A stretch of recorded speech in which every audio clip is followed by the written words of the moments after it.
Баршаңызға сәлем. Бүгін ерекше дәмді болып шығатын ірімшік қосылған чебуреки бірге әзірлейтін боламыз.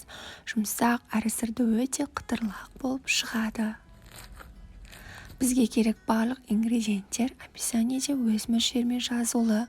Алдымен ұнымызға сұйық майымызды, тұзымызды, ыстық суымызды қосып, қамыр ыстық болғандықтан алдымен қасықпен, сосын қолмен жұмсақ етіп илеп 30 минутқа тынықтырып қоямыз.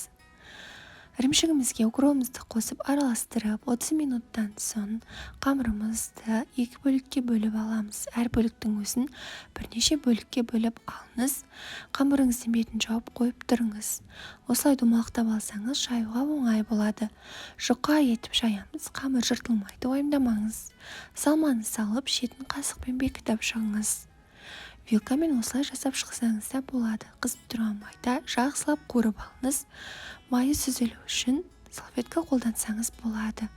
Арасындағы ірімшік осылай созылып шығатын болады.